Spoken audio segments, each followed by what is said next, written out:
Hello student of class 10th।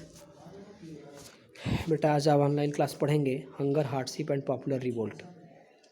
बेटा पहले इस इसमें फार्मूले बेटा का जो पहला इस्तेमाल लाइन करते है, हुए आप फर्स्ट लाइन एक्सरसाइज जो के है, क्वेश्चन लगाइए। फर्स्ट लाइन इनके आपकी इन्हीं तीनों क्वेश्चन है। फार्मूले से सारे क्वेश्चन लग जाएंगे। तो सभी लोग इसको राइट कर लेंगे। The 1830 1813 1830 were year of great economic hardship in Europe, justify the statement. आपको इसको जस्टिफाई करना है या तो एक्सप्लेन करना है। एक्सप्लेन दिस स्टेटमेंट कि 1830 का जो समय था वो यूरोप में आर्थिक कठिनाइयों का दौर था, इसको एक्सप्लेन करना है। इसको देखिए, the first half of 19th century saw an enormous increase in population all over Europe. तो फर्स्ट हाफ 19th सेंचुरी में ये देखा गया कि पूरे यूरोप में पॉपुलेशन बहुत तेज़ी से बढ़ चुकी थी।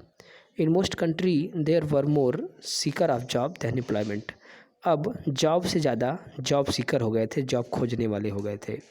Population from rural area migrated to the city to live in over crowd slum. अब ये जो रूरल एरिया की पॉपुलेशन थी, जो जनसंख्या थी, वो जॉब के सर्च में शहरों में जा कर के ओवर क्राउडेड स्लम मतलब भीड़ भाड़ बस्ती वाले इलाके में रहने लगी थी। Small producer in town were often faced with stiff competition from the import of cheap machine made goods from the England, where industrialisation was more advance than on the continent. अब देखिए, जो इंग्लैंड में जो कपड़े बनते थे, market में आने की वजह से बड़ा कंपटीशन हो गया था, क्योंकि मशीन मेड कपड़े थे, वो मशीन से बनते थे तो काफ़ी सस्ते होते थे, जबकि बाकी जगहों पे अभी भी हैंडमेड प्रोडक्शन हो रहा था। ठीक है, तो इंग्लैंड में सबसे पहले इंडस्ट्रियलाइजेशन हुआ था, उसके वजह से बाकी जगह कंपटीशन हो रहा था। कहाँ? यूरोप में। This was specially so in textile production.